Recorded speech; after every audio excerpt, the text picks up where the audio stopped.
물론 내용은 없지만 그래도 이제 느낌은 좀 전해주시라고 생각됩니다. 그럼 오늘 좀 시간이 많이 지체가 됐습니다만 제가 준비한 말씀을 1시간 남짓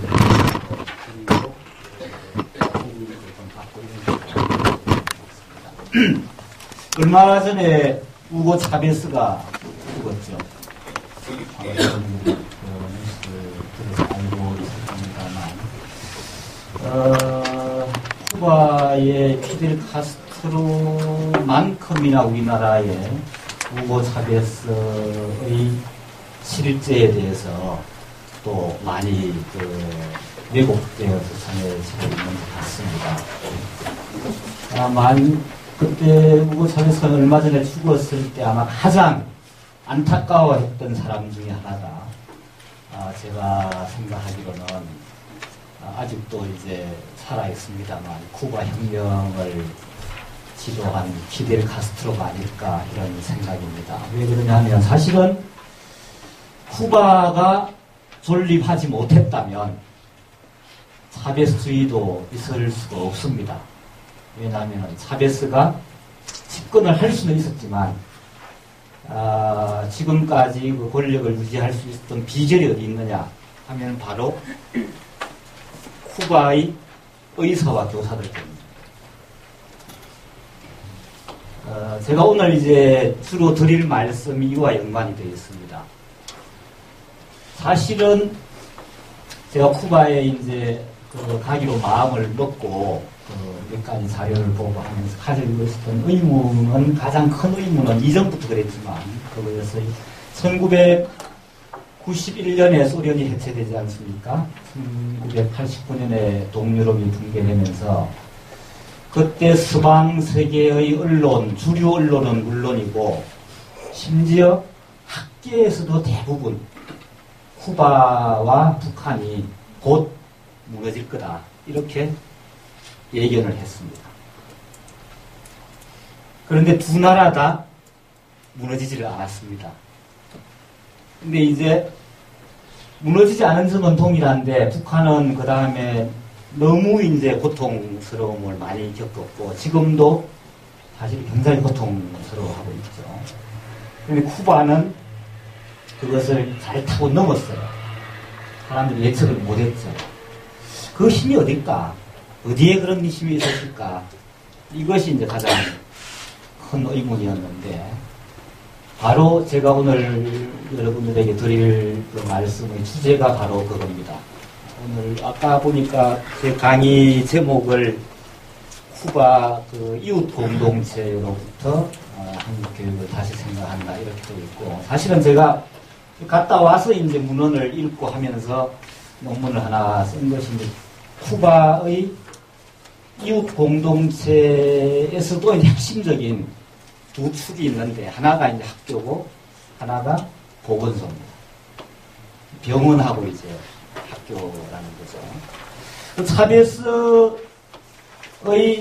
그 프로젝트의 그 핵심은 빈민가에 쿠바 의사가 15,000명이 지금 출전을 가 있습니다.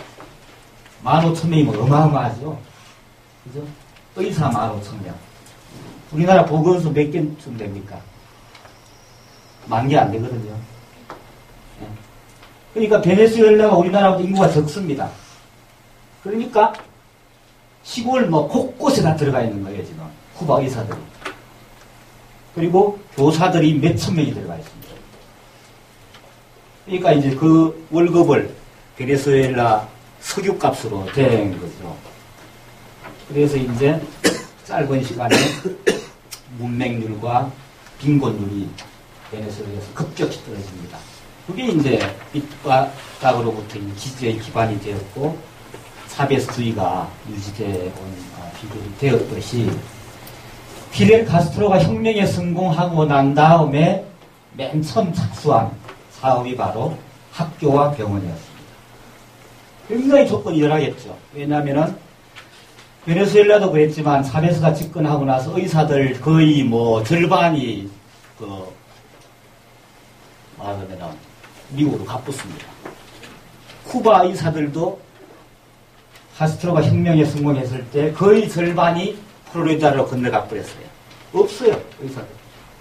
그래서 이제 뭐 속성으로 이렇게 해가지고 이제 그 대중 말하면 진료, 무상 진료 이런 체제를 구축하는 시간이 걸렸지만 결국 그 작업을 해내고 학교를 완전히 이제 평등한 교육 체제로 바꾸는데 성공을 했기 때문에 1991년 위기가 왔을 때 어느 정도였느냐 하면 말이죠. 쿠바의 무역 교역이 주로 이제 소련하고 사이에 이루어졌는데 그때까지는 쿠바는 설탕이 주력 산업이었어요. 설탕을 이제 소련의 국제 시세보다 더 높은 값을 받고 팔고 소련으로부터 주로 산업 기반이 약하기 때문에 생활 필수품부터 해가지고 석유 뭐 온갖 것들을 다 수입해서 이제 그래도 말하면 안정적으로 경제가 유지가 되다가 소련이 무너지니까 무역량이 75%가 날아가 버려요. 그래서 그리고 이제 국민 총생산이 한 40%가 날아갑니다. 심지어 말이죠. 여러분들이 이제 쿠바에 대해서 유기농업에 대해서 얘기를 들어본 분이 계실 겁니다. 근데 그 연원을 보면 참 기가 막힙니다. 쿠바가 유기농업을 하려고 해서 한 게 아니고 어쩔 수 없이 할 수밖에 없었어요. 왜? 트랙터에 기름이 없어가지고 트랙터가 다 멈춰버렸어요. 시내 버스가 멈춰버렸습니다. 석유가 없으니까. 그래서 쿠바가 그때 버스가 멈추자 쿠바 인구보다 더 많은 자전거가 들어갔어요. 아바나가 자전거 도시가 된 거죠. 그런 식이었습니다. 그래서 빈터에 농사를 지어서 유기농으로 없으니까 이제 기계를 움직일 수가 없으니까 그게 계기가 되어서 이제 적극적으로 좀 나선 거죠. 그렇게 해서 이제 쿠바 유기농으로 시작합니다. 이 위기를 이제 그런 식으로 극복을 한 셈인데 그 위기 때 안으로부터 이런 대중적인 저항이나 이런 것이 일어날 수 없는 것이 북한은 지금 위로부터 이 통제가 주요인이라고 보통 봅니다. 근데 쿠바는 보면은 아이들 표정에서 봐서 보니 굉장히 개방적이고 자유로워요. 그건 뭐 북한하고 그 점에서는 정말로 대조적입니다. 심지어 시위가 한 번 있었는데 카스트로가 시내에 말이죠. 맨몸으로 나와가지고 시위대를 설득해서 해산을 시키던 겁니다. 그런 정도로 굉장히 자유로운 분위기예요. 그러면 어떻게 유지가 됐느냐? 그렇게 힘든 상황에서 그게 이제 밑바닥 말하면은 삶을 이제 이웃 공동체라고 제가 이제 이름을 붙였는데 영어로는 네이버후드라고 번역을 하고 스페인어로 바리오라고 합니다. 바리오라는 게 이제 어떤 생활 구역 이걸 뜻하죠. 그 안에 이제 학교의 교사와 말하자면은 보건소의 의사가 상당히 중요한 말하면은 핵심이 되어서 엮여 있다는 거죠. 그 안에서 이런 구조를 안정적인 구조를 만들고 그래서 쿠바가 여행하기에도 굉장히 안전한 곳입니다. 거기는 이웃 공동체에 그렇게 살아있기 때문에 아이들도 나쁜 짓을 할 수가 없어요. 이게 옛날에 시골 우리 농촌 공동체에서 동네에서 나쁜 짓을 하면 못 견디잖아요. 그런 것처럼 그렇게 돼 있어요. 그래서 이제 여행자들도 다녀도 굉장히 안전한 곳입니다. 그러니까 이제 쿠바가 사실은 지금은 관광 수입이 외화 수입의 한 30% 이상입니다. 3분의 2 정도가 관광 수입을 통해서 이제 경제가 유지되는 이런 체제가 되겠습니다만 그래서 그 얘기를 좀 풀어서 얘기를 오늘 하려고 하는 겁니다. 여러분들이 쿠바에 대해서 사전 지식이 많지 않기 때문에 오늘 방금 아까 아이들이 누구를 제일 존경하는지 하니까 호세 마르티라는 사람을 제일 존경하는 것 같죠. 여러분 처음 들어보죠, 대부분. 저도 사실은 가기 전에 몰랐어요. 이 사람을. 그런데 쿠바에서는 피델 카스트로나 체 게바라보다도 호세 마르티가 더 더 말하자면은 유명한 사람일 뿐 아니라 본받아야 될 사람으로 국부로 되어 있어요. 우리나라 역사에서 그런 인물을 찾으려면은 전봉준하고 제일 가까울 것 같아요. 만약에 우리가 1945년에 정말로 해방을 자주적으로 성취했다면 전봉준이 아마 그런 위치에 있을 인물이 아니에요. 나이도 비슷합니다. 시대도 비슷하고요. 그리고 어떤 의미에서 쿠바가 역사를 쭉 보면은 우리나라와 굉장히 좀 닮은 꼴이 있어요. 식민지 지배 경험이 있고 미군적을 딱 3년을 겹칩니다. 그리고 독재가 이제 정권이 쭉 유지가 되다가 쿠바는 이제 59년에 혁명을 성공했고 우리는 거기에 대입을 하면 이제 87년에 6월 항쟁이 이제 쿠바 혁명하고 견줄만한 사건인데 우리는 성공했다고 보기는 힘들죠. 지금도 진행형이라고 봐야 되잖아요. 우리는 성공을 못하는 거죠. 말하면 그런 차이가 있는데 그 점도 비슷하고 또 한 가지는 학생들이 공부를 굉장히 열심히 합니다. 우리나라 학생들만큼 열심히 하는 것 같아요. 네. 그래서 쿠바 학생들이 남미 전체 그 다른 나라 학생들에 비교해서 학업 성적이 월등하게 높아요. 그래서 이제 유네스코에서 시험을 쳤는데 너무 점수가 높게 보고가 나오니까 이게 잘못 보고한 거 아닌데 새로 시험을 쳤어요. 근데 점수가 같이 나온 거예요. 왜 쿠바 학생들이 그렇게 공부를 열심히 하느냐. 우리나라 학생처럼은 안 해요. 거기는 가외도 없고 학원도 없습니다. 공부는 학교에서만 하는 거예요. 숙제 이제 해오고 그런 정도예요. 학교에서 열심히 공부하면은 다른 것을 할 필요가 없게 돼 있는 시스템으로 돼 있죠. 그런데 쿠바는 이제 예컨대 아주 예외가 있긴 있겠지만 대체적으로 보면은 지위 경쟁을 하는데 우선 지위 간의 이제 소득의 차이가 크지가 않을 뿐 아니라 예컨대 이제 거칠게 얘기하면 이런 식입니다. 의사가 조금 우리 다른 직업보다 조금 더 받는 편인데 월급이 한 5만 원 정도 된다고 하면 이 돈으로 한 사람 한 5만 원 정도 됩니다. 교사가 한 4만 원 정도 돼요. 그리고 이제 기술자도 한 5만 원 정도 되고 일반 노동자가 하고 한 3만 원 내지 4만 원 정도 이런 식입니다. 그거 가지고 어떻게 사느냐고요?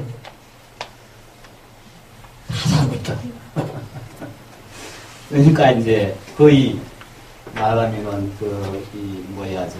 교육, 국어, 의료 이런 게 다 무상으로 다 이제 공급이 되니까 그리고 이제 먹는 것도 말하면은 쿠폰을 나눠주기 때문에 근데 빵 한 덩이에 우리 돈으로 한 10원 전기료 한 달에 예를 들어서 1,500원 이런 식이거든요. 그러니까 이제 사는 데는 크게 지장이 없죠. 다만 이제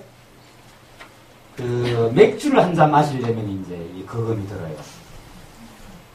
맥주는 1달러거든요. 폐수는 안 팔아요. 자기 나라 화폐로는 거래가 안 됩니다. 이중경제로 되어 있죠. 이제 필수품은 싼데 이제 맥주만 하더라도 사치품이 되는 거죠. 그렇게 되면 이제 그것을 이제 소비할 수 있는 사람은 관광업이나 송금이나 이제 여기에 이제 연루되어 있는 사람. 이것 때문에 지금 이제 새로운 격차 문제가 지금 발생을 하고 있죠. 그 얘기는 이제 앞으로 우리가 추이를 봐야 되겠습니다만.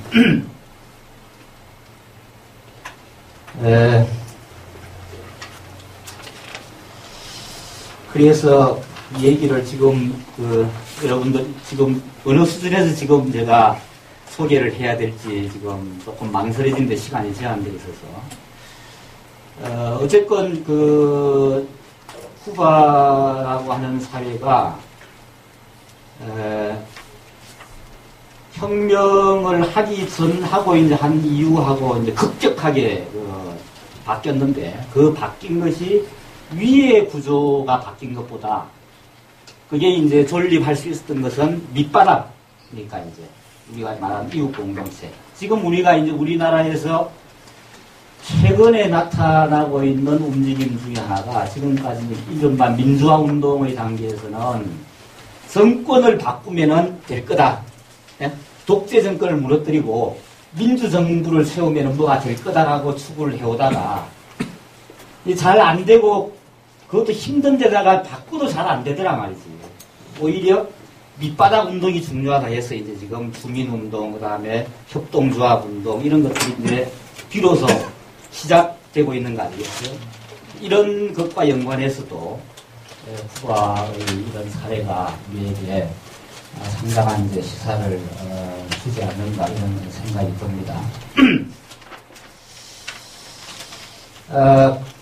그래서 앞에 뭐 제가 저기 여러분들 드린 다 안 가지고 계시네요. 여기에 몇 가지 적어놓긴 했습니다만 쿠바 역사 과정을 소개를 시작하면 시간이 너무 만연히 될 것 같아서 간단하게만 얘기하면은 1959년제 혁명은 그 전에 3년 전에 카스트로가 게릴라 부대를 82명을 데리고 멕시코에서 불전을 해서 상륙을 했는데 12명만 남고 다 죽었잖아요. 12명이 그 산악지대에서 게릴라 전쟁을 통해서 혁명에 성공한 세계사적으로 유일한 경우죠.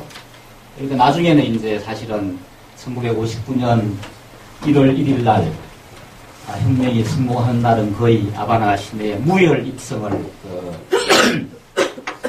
할 정도로 군대 내에서도 혁명군으로 이제 다 넘어갔죠. 그래서 사실은 쿠바 혁명 과정은 마지막 단계에 가서는 거의 뭐 많은 사람이 죽질 않아요. 왜냐하면 이제 군대 내부가 이제 이렇게 넘어갔고 그러니까 다 이제 혁명군으로 이제 넘어갔고 그래서 이제 큰 희생 없이 혁명에 성공을 했고 혁명에 성공했을 때 쿠바 민중들 그 압도적인 다수가 연도에 나와서 이제 아까 필름에 보니까 학생들이 거리에 나와서 그 혁명 기념 행사를 하지 않습니까? 그날이 1월 16일이거든요. 쿠바 혁명이 1월 1일 날 일어나는데 왜 거기는 16일 날 기념 행사를 하느냐 하면은 그 이유가 이렇습니다. 1월 1일 날 이제 체게바라 군대가 산타크라라에서 아바나로 진격을 해요. 그러니까 이제 독재자 바티스타가 이제 도망을 가죠. 이제 비행기를 타고. 그래서 이제 끝났는데 그때 카스트로는 제일 동부 끝에 있었어요. 산티아고 데 쿠바라는데. 그때부터 이제 프레이드를 시작을 해요. 1월 8일 날 8일 만에 들어옵니다. 아바나에. 그 다음에 이제 거기에서 그친 게 아니고 서쪽 끝까지 또 가요. 프레이드로. 그러니까 이제 그 동네에는, 아까 그 동네에는 1월 16일을 간 거죠. 혁명 기념 행사도 1월 1일 날 다 하는 게 아니고 동네마다 자기 동네 행사를 따로 해요. 그런 식입니다. 그래서 이제 무슨 뭐 지침 같은 건 있겠죠. 근데 아까 이제 학생들이 그걸 이렇게 성명서 같은 거 읽으면 다 개발세발 자기들이 새로 써요. 이렇게. 그리고 동네마다 입구에 보면은 큰 현판 같은데 사진을 찍어 놓는데 다 자기 동네 출신의 독립운동가나 말하자면 본받을 만한 인물들을 다 세워놔요. 그러니까 이제 우리는 역사 교육은 역사 책에만 있고 우리하고 현실하고 관계가 없는데 이 친구들은 자기 나라 지금 현대사가 역사 교육의 말하면 바로 소재인 거죠. 이 아이들이 근데 아까 이제 미국에 대해서 뭐 팔레스타인에 대해서 얘기를 이렇게 하면 그런 것을 교과서에서 배워서 얘기하는 방식이 아니고 자기 삶 속에서 이제 체득해서 얘기를 할 줄 안다는 거죠. 이런 식의 교육이 되고 있습니다. 그래서 얘기가 나온 김에 내가 좀 궁금해서 우리가 배웠던 방공교육이나 이런 것처럼 혹시 국민윤리 같은 과목이 있는지 물어봤어요. 그런 걸 가르치느냐, 사회주의 국가인데, 사회주의 사상 이런 걸 가르치느냐 했더니, 그런 걸 따로 할 이유가 없다 이거지. 그냥, 그럼 어떻게 하느냐 하니까, 역사 교육하고 국어 교육을, 스페인어 교육을 하면은 저절로 된다는 거죠. 이게. 그러니까 지금, 카스트로라는 사람이 지금 쿠바는 물자가 부족해서 그 국민들이 가난함에도 불구하고 그 라틴 아메리카 의과대학이라고 하는데 한 3,000명인가 되는 학생을 받아요. 기숙사를 지어서 무상으로 교육을 합니다. 그래서 교육할 때 입학 조건이 딱 한 가지예요. 입학 시험도 없고 추천서를 받아서 오면 각서를 쓰게 합니다. 그게 뭐냐면 내가 이 학교를 졸업하면 내가 태어난 곳에 가서 가난한 사람들을 위해서 진료할 일을 하겠다. 이 각서만 있으면 입학을 시켜줍니다. 미국 학생들도 몇십 명이 다녀갔대요. 카트하고 한 그 일화가 유명합니다. 카트한테 한 1,000명 정도는 내가 받아줄 수 있으니까 보내라. 그랬다는 거예요.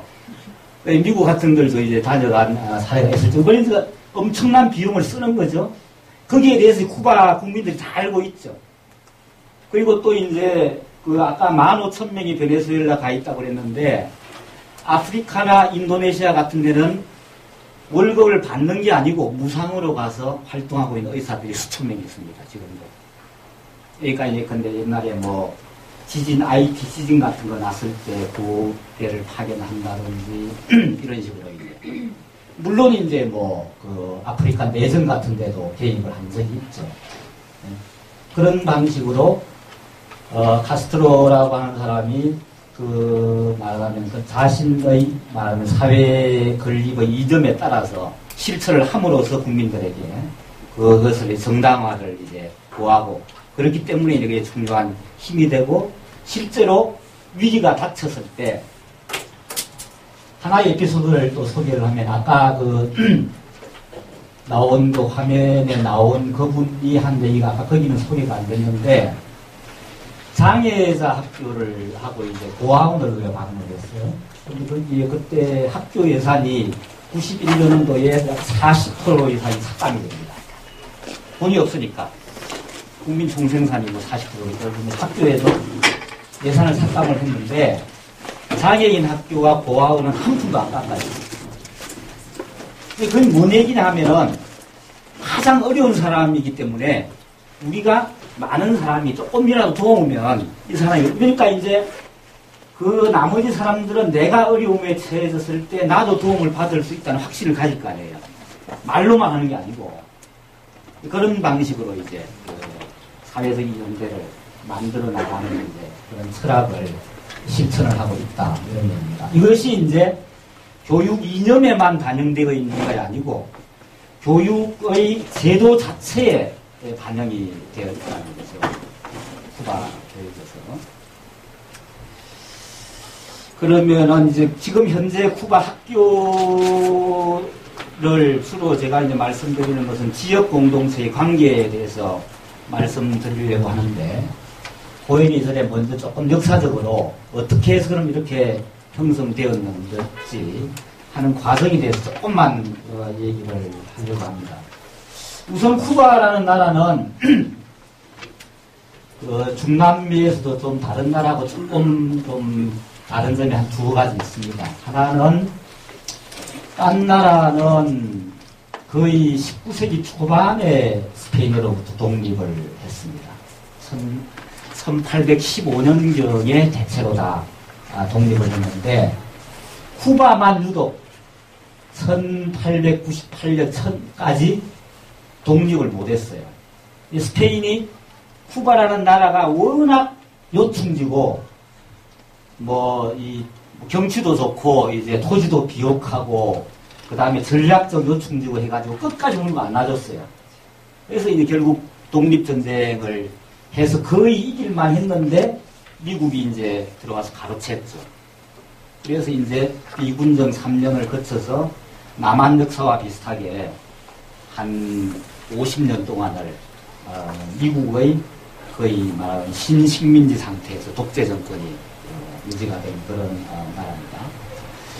그런데도 불구하고 이제 그 쿠바의 사탕수수 농장이 워낙 비옥한 땅에다가 평야에 이제 대규모 사탕수수 단지여서 기계화가 돼가지고 농업 노동자 숫자가 많았습니다. 그래서 노동운동의 전통이 강하고 또 문맹률도 상대적으로 다른 나라보다는 낮은 편이었어요. 그러니까 이제 교육을 개혁할 수 있는 기반 자체가 다른 나라보다는 좀 유리한 그런 편이었다는 얘기입니다. 그래서 노동자 전통이 강했기 때문에 저쪽 다른 이제 브라질이나 아르헨틴 같은 경우에는 하센다라고 하는 그런 이제 좀 봉건적인 형태의 이 농업 노동력이었다면 여기는 좀 근대적인 형태의 농업 노동자가 되어 있었기 때문에 일찍이 공산당도 형성이 돼서 상당한 세력을 가지고 있었고 이런 전통이 있었다는 점이 혁명 전에 다른 나라보다 좀 유리한 조건이었다 이런 얘기입니다. 그래서 혁명 이후에 크게 1990년까지의 시기를 크게 한 세 시기로 나눌 수 있습니다. 하나는 1959년에 혁명이 이제 성공을 한 다음에 1970년까지 처음에 이제 소련과의 관계가 별로 좋지를 않았습니다.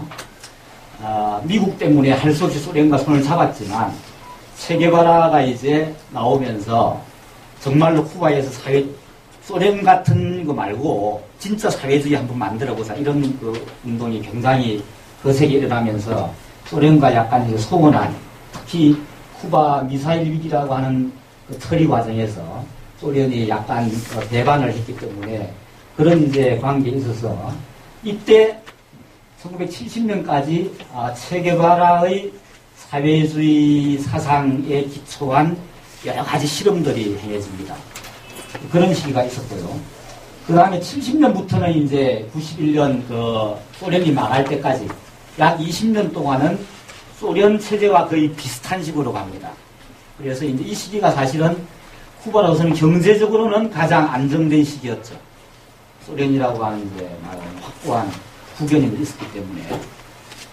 근데 그 다음에 이제 91년에 소련이 무너지면서는 완전히 이제 자립적인 노선을 걸어야 됐는데 그 노선을 걷는데 이제 핵심은 경제를 살리는데 핵심은 역시 관광 개방이었습니다. 쿠바가 이제 천혜의 관광 자원이 있는 나라이기 때문에 자연적인 조건도 좋을 뿐 아니라 아바나라는 도시가 약 400년 정도의 건축물이 집중되어 있습니다. 400년 동안 스페인 식민지 시대 때부터 해가지고 미국 식의 건물.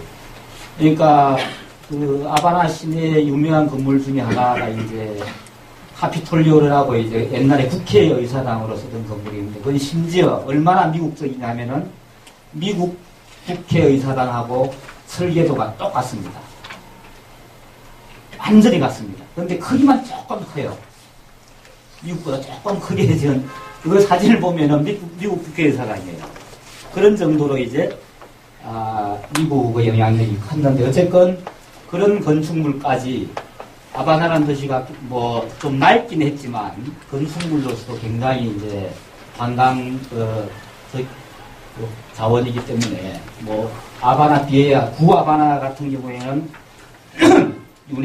유네스코 유산으로 지정될 정도이기 때문에 관광객들이 굉장히 많습니다. 그래서 관광 수입으로 이제 말하면은 외화를 획득해서 물자를 이제 수입하고 이런 이제 구조가 됐죠. 그 때문에 이제 아까 말씀드렸다시피 지금 쿠바가 이중화폐를 쓰고 있는데요. 관광객들이 쓰는 이제 컨버터블 패스라고 하는 전환 달러와 바꿀 수 있는 패스와 국내 패스가 있습니다. 그러니까 내국인들은 이제 국내 패스로 월급을 받는데 그걸 달러로 환산하면 몇 푼 안 되는 거죠. 교사들 월급이 4만 원이면은 달러로 하면은 얼마죠? 40불인가요? 그렇죠? 40불 정도밖에 안 되는 거예요. 그러니까 뭐 하루에 맥주 한 캔 사먹으면 끝이죠. 그렇죠? 그 정도밖에 안 돼요. 그러니까 이제 달러를 이 손에 쥘 수 있는 사람하고 없는 사람 사이에 이제 차이가 생기고 있다 이런 얘기죠. 그래서 이 위기 때 두 가지 교사들 중에서도 도저히 이제 뭐 먹고 살기가 힘드니까 교사직을 이탈해서 관광 가이드를 하면은 하루에 팁을 10달러만 받아도 돼요. 엄청난 돈이거든요. 요즘 관광객들이 1달러를 안 주고 10달러씩 주거든요. 하루 정도 안내를 하면. 그렇지 않습니까? 그러니까 이제 이게 이런 사람들도 생기고 해서 교사 이제 양성 프로그램이 새로 재가동이 되고 이런 이제 그 위기를 겪습니다. 근데 그게 이제 지금은 이제 진정이 됐다는 얘기죠. 그런 과정을 거쳤는데 제가 관찰한 바로는 쿠바 교육을 크게 이제 뭉뚱그려서 한 세 가지 정도 중요한 특징을 좀 그 역사적 과정에서 짚어낼 수 있지 않을까 이런 생각이 들었습니다. 우선 첫 번째는 쿠바 교육은 제도적으로나 이론적으로나 철저히 평등 교육을 이제 지향하고 있다.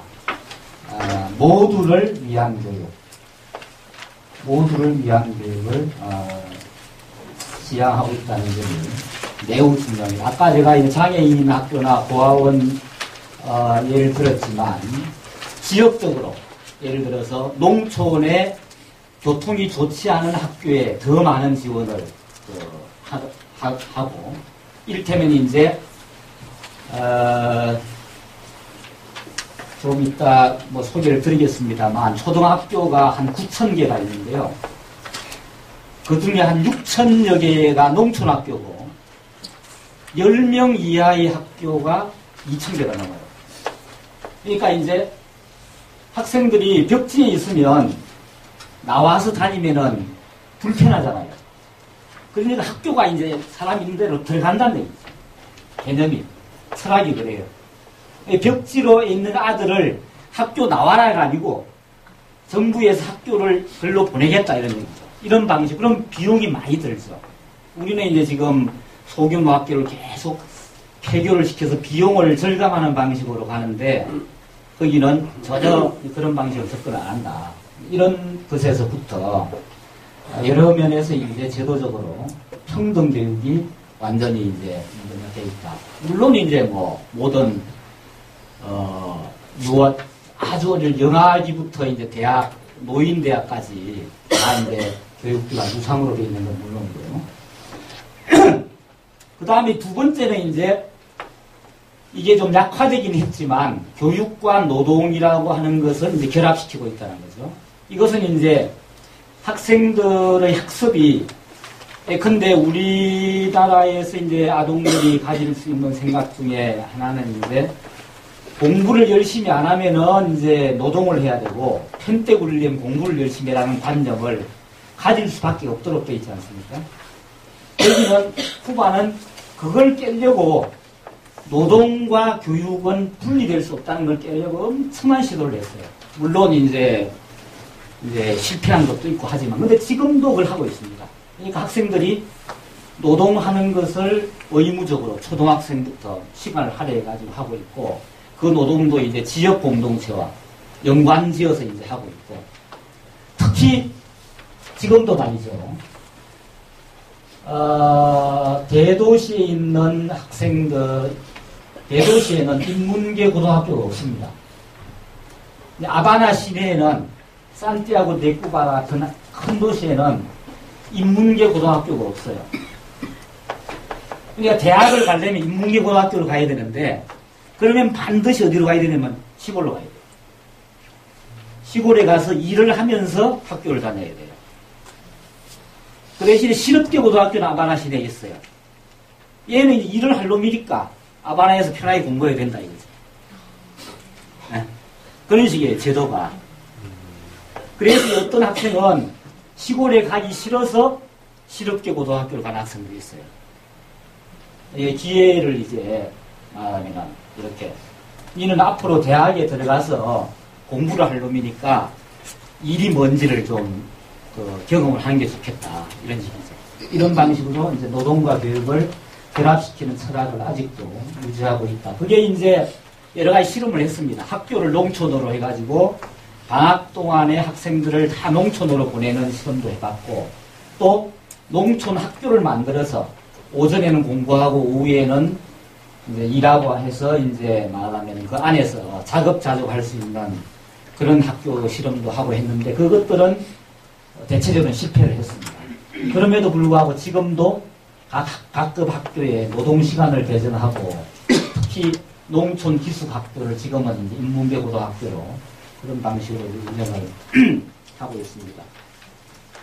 그 제도는 그 형평성에 맞으니까 유지되고 있는 거죠. 왜냐하면 안 가도 되니까. 의무적으로 가야 되는 거 아니니까. 자기가 농촌학교 가기 싫으면은 실업학교를 가면 되니까. 이게 공평한 거죠.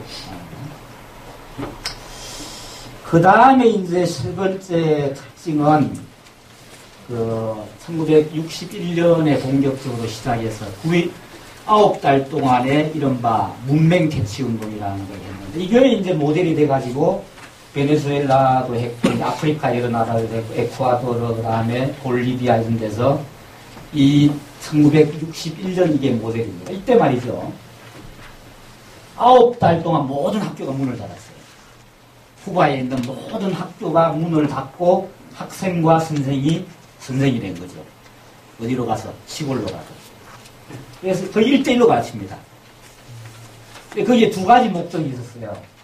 하나는 이제 쿠바라는 사회가 우리나라보다도 그때는 도시화가 더 진전이 됐기 때문에 도시와 농촌 간의 격차가 큰 거죠. 그래서 우리 대학생들이 농촌 활동을 하지 않습니까? 그런 개념이에요. 대학생들이 처음에 농촌 활동을 할 때는 순진하게도 농촌에 가서 내가 봉사해야 된다 말이지. 불쌍하니까 이런 개념으로 들어갔는데, 들어가보면 어때요? 자기가 더 많이 배우지 않습니까? 농촌 활동이. 지금은 학생들이 솔직해져서 봉사활동이라고 하지 않습니다. 그냥 농촌 활동이라고 해요. 그리고 자기가 더 많이 배운다는 것을 이제 압니다. 한 닷새나 일주일 정도 농촌에서 가서 고생을 해보면, 정말 농업이라는 것이, 농사라는 것이, 노동이라는 것이 얼마나 힘들고 소중한 것인지를 체험을 하게 되거든요.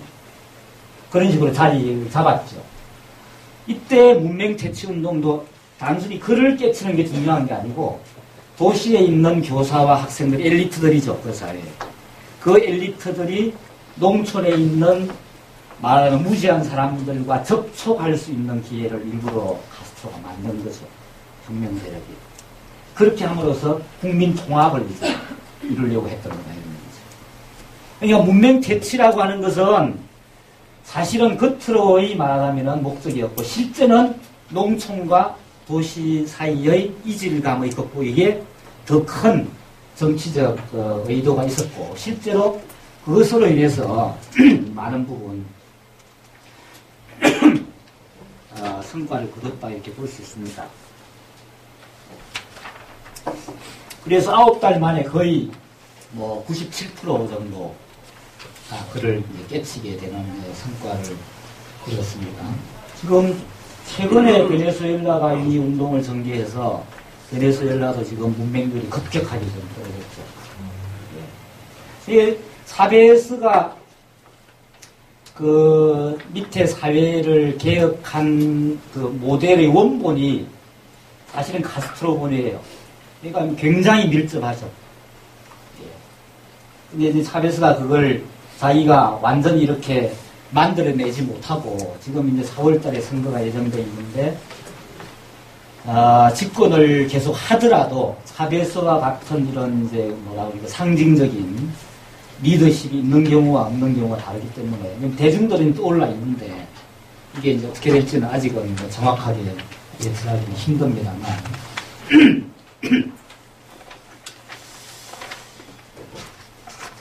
자, 그러면은 오늘 이제 본론인데요.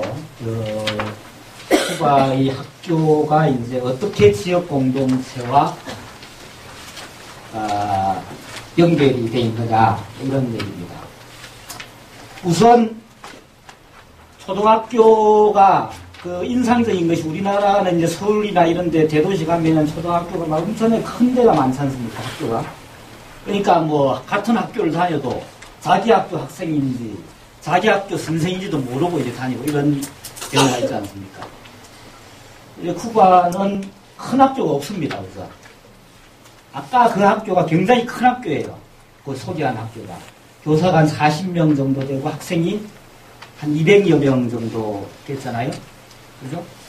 쿠바의 교사가 몇 명쯤 되는가 하면요. 우리나라의 교사가 한 40만 정도 되거든요. 약. 쿠바의 교사가 한 40만 명 정도 됩니다. 쿠바 인구가 얼마냐 하면은 1200만 정도 됩니다.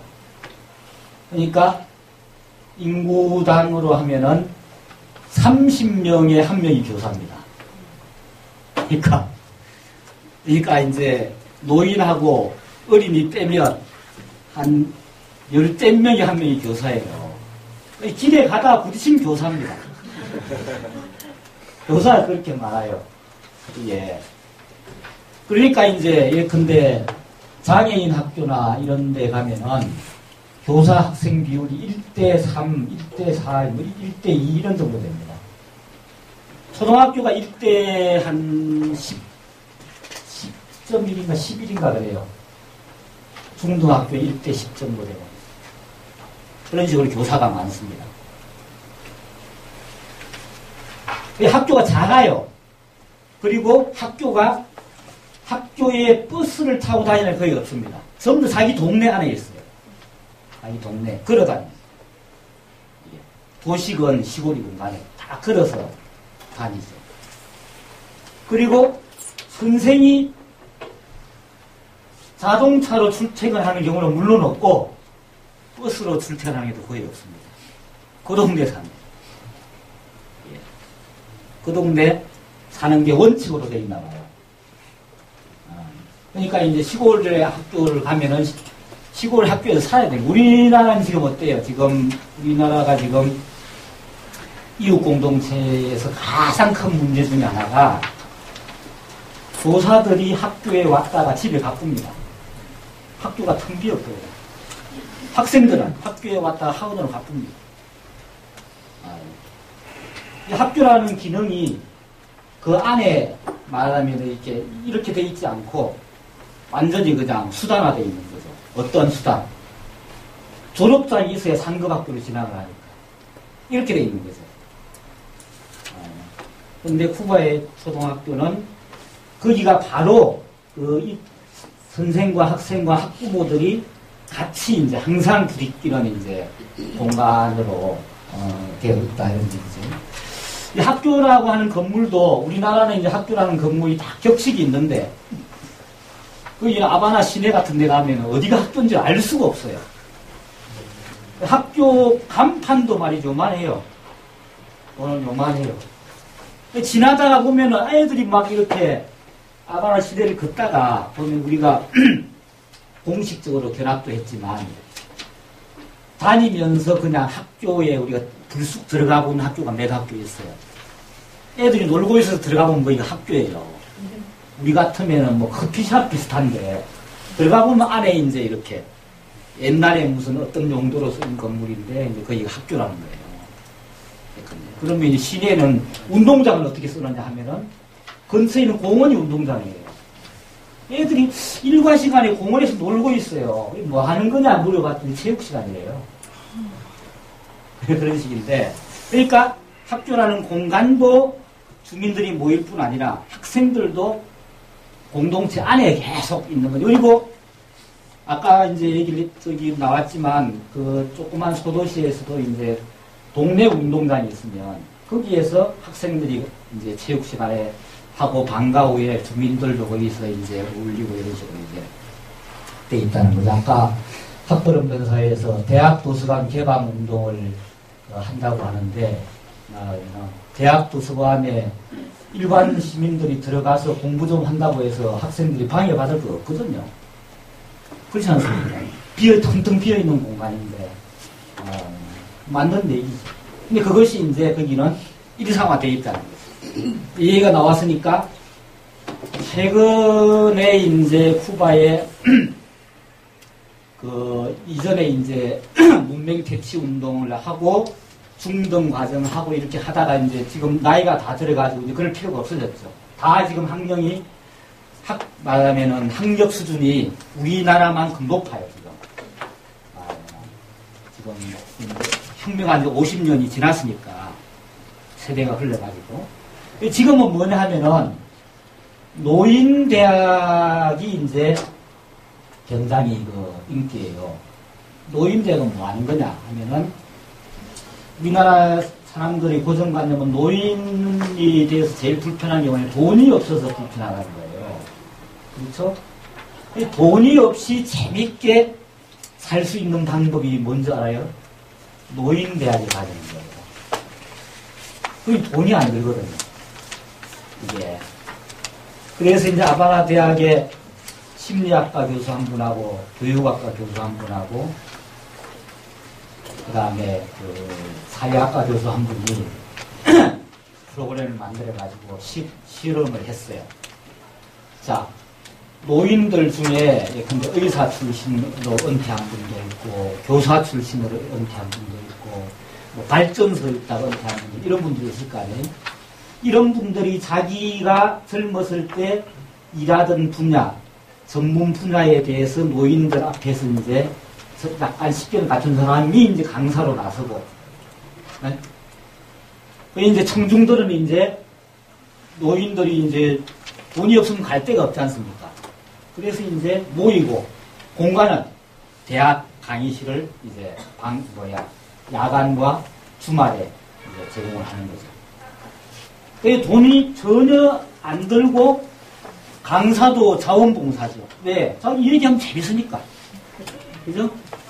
듣는 사람도 와서 들으면 시간 때우기 얼마나 좋아요. 그렇게 성공을 했어요. 지금 그게 모든 대학에 지금 퍼졌습니다. 그 프로그램이 이제 확산이 됐어요. 그러니까 전혀 돈을 더 들이지 않고 노인대학이 돌아가는 거죠.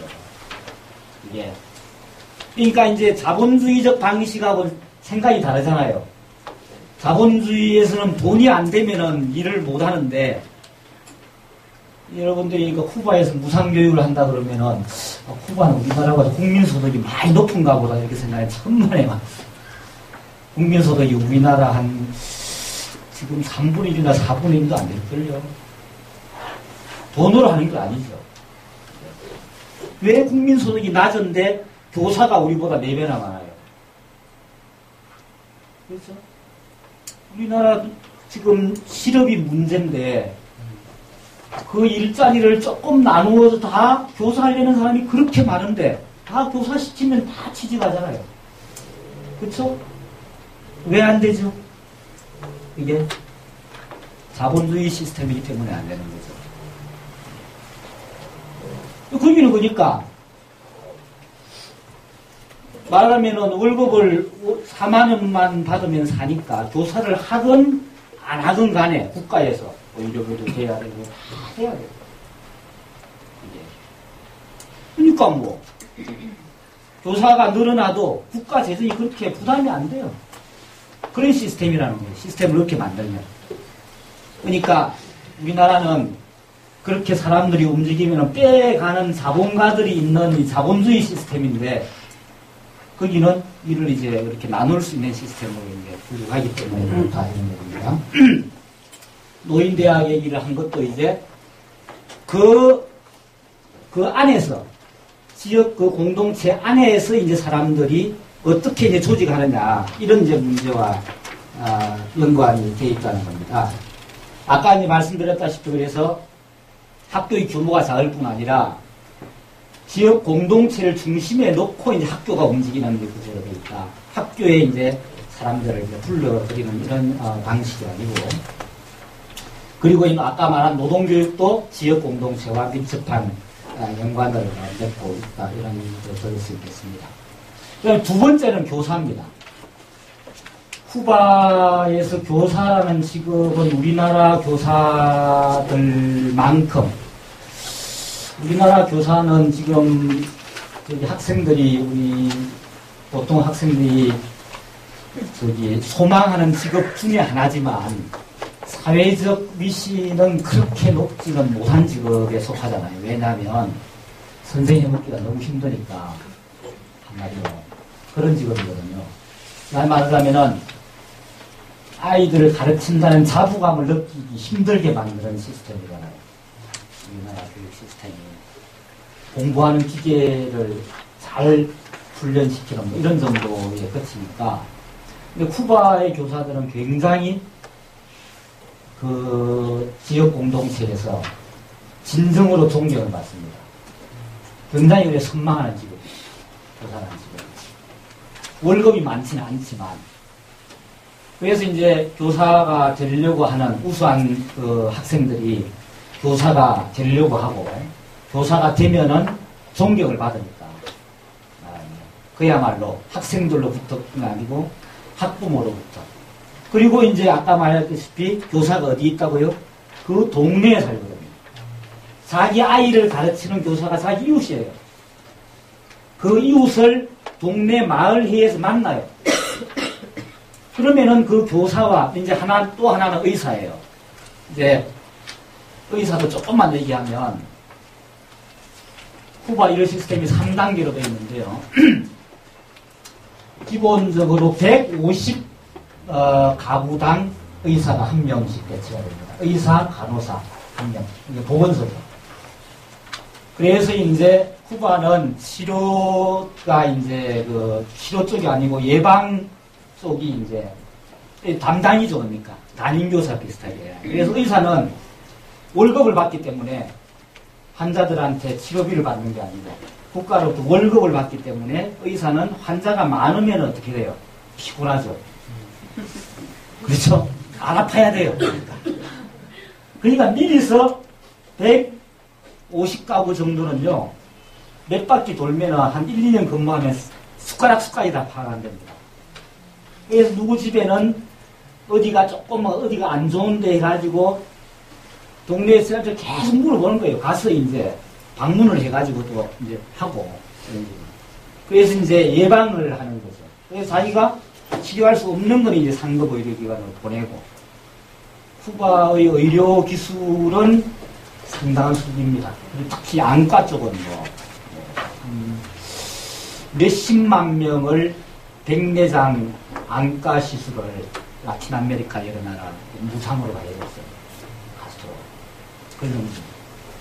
그 사람들이 그 라틴 아메리카 여러 나라에는 백내장 수술을 못 해가지고 못 보고 사는 사람이 그렇게 많은가 봐요. 그래서 이제 쿠바로 무조건 해줘요. 그래서 전문의로 보내고 그 다음에 이제 종합병원으로 보냅니다. 그런 시스템이 되어 있습니다.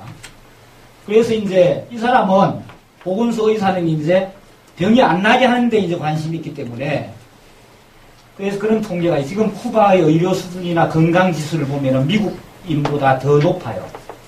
그런데 의료비 지출을 비교를 하니까 미국의 한 10분의 1 정도밖에 안 된다고 해요. 미국은 돈을 무지하게 쓰는데 네? 효율이 엄청나게 떨어지는 거죠. 그게 이제 예방의학이나 이제 치료나 이런 건데 우리나라가 이제 한 중간쯤에 지금 있습니다. 양면성을 지금 가지고 있는데 계속 지금 미국식으로 가려고 하고 있죠. 다양하게 지금. 그렇게 하고 있는데 그렇게 가면 이제 돈 없으면은 정말 이제 힘들어지는 거죠. 의료보험이 예를 들어서 지금은 국민건강보험이 아직은 버티고 있는데 이게 조금만 더 가면 한번 무너지기 시작하면요. 의료시장이 이렇게 양분되면서 고급 의료시장하고 이쪽은 이제 사보험 체계로 가고 미국식은 미국에도 지금 극빈자들은 무상의료 혜택이 있거든요. 근데 진료받을 수 있는 게 한정이 돼 있죠. 그런 식인데 쿠바는 이제 심지어 외국인도 가서 여행을 하다 아프면은 무상 진료예요. 돈을 받는다는 개념이 없으니까. 그러니까 할 수 없이 최근에 도입한 게 올해부터인가 봐요. 외국인들이 입국을 하면 보험에 들어야 되죠. 너무 공짜로 해가지고 사람들이 아픈 사람이 이제 와가지고 병원에 그럴 수 있잖아요. 왜 우리 그 유학생들이 이 아프고 그러면은 기구가 안 되는 거 아니에요. 병원비가 없어가지고 미국서는 치료해가지고 가야 된다는 거예요. 이를테면. 그러니까 쿠바 여행자들 중에서도 어디가 좀 아픈데 아이 뭐 비행기 쌍만 가지고 가서 그냥 아프다고 그러면 병원에 가면 되는 거예요. 이 병원에 돈 받는 게 절차가 없으니까 이게.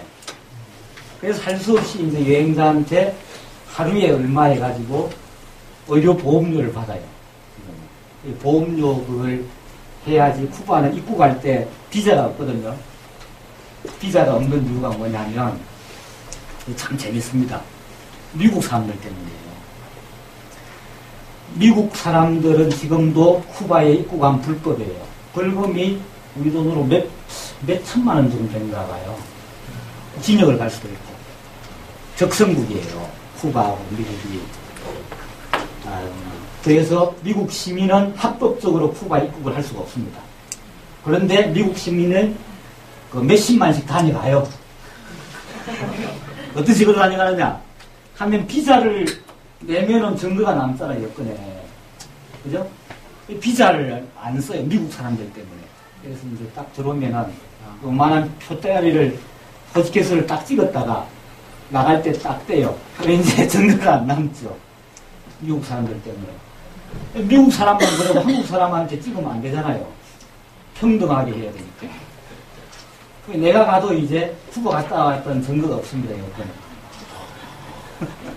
그렇게 돼 있어요. 재밌죠?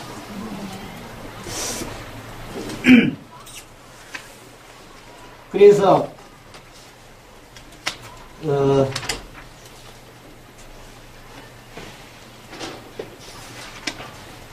지금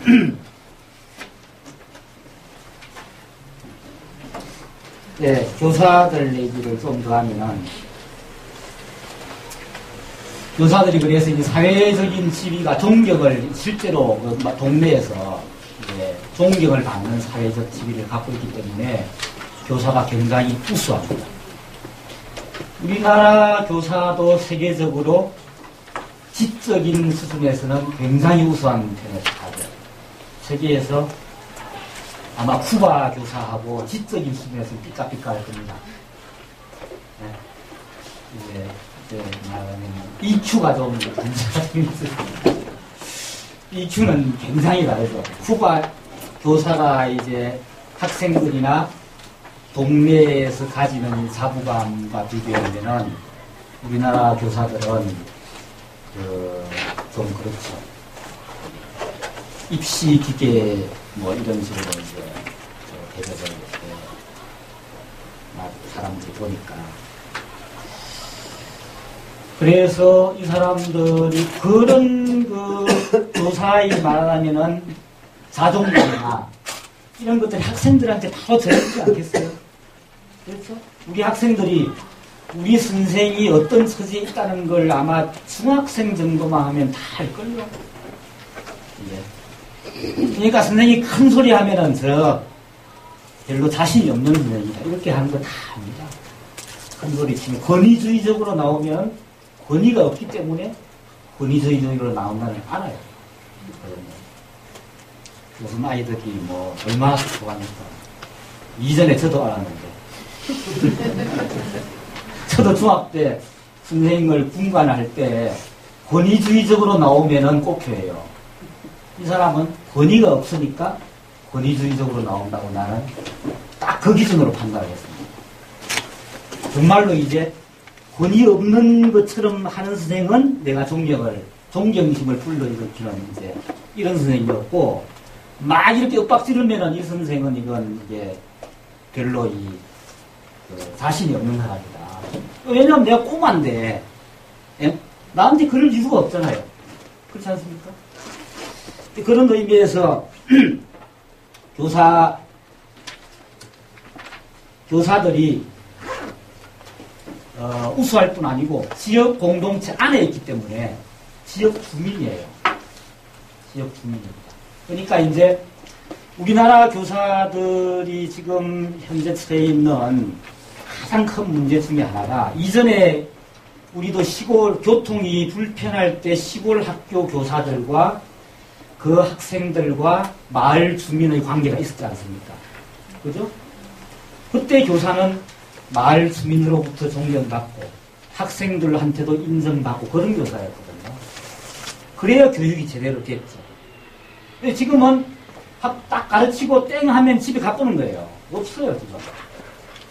선생이 방과 후에는 없는 거지. 근데 여기 선생은 방과 후에도 동네 주민이에요. 나쁜 짓을 할 수도 없고.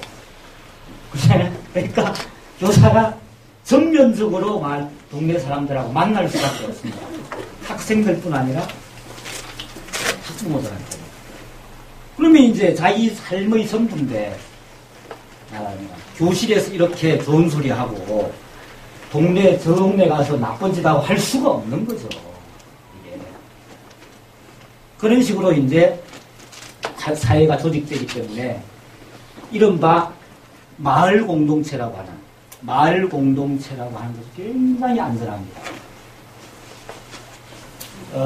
쿠바, 내가 해외여행을 여러 군데 해봤습니다만, 쿠바만큼 여행자들이 편하게 다닐 수 있는 곳이 없는 거예요.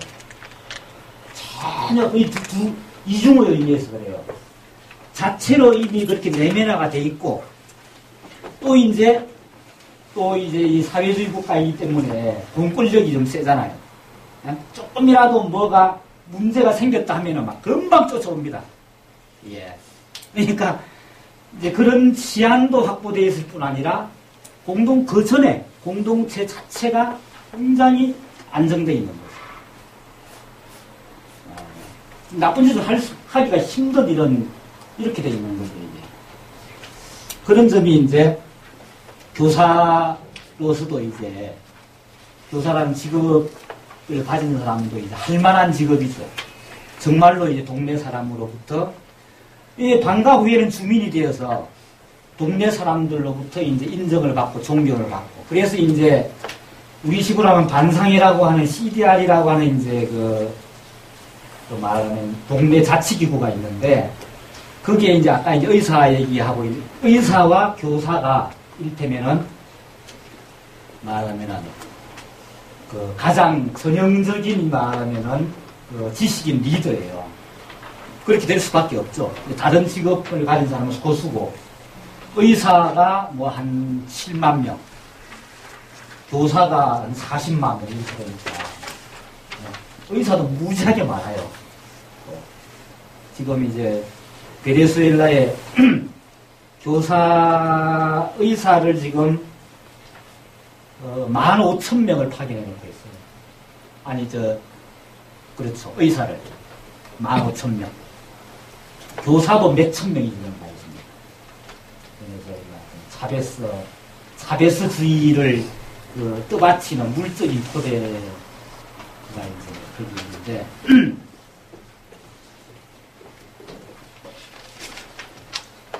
그래서 교사가 이제 지역 공동체와 매우 밀접하게 이제 연결되어 있다. 이 점이 이제 교사가 한편으로 학교에서 선생이면서 지역 공동체 내에서 이제 여론을 이제 리드할 수 있는 그런 이제 구조로 되어 있어서 지역 공동체가 마을 공동체가 대단히 안정적이고 안전한 곳으로 되어 있다. 이렇게 볼 수가 있습니다.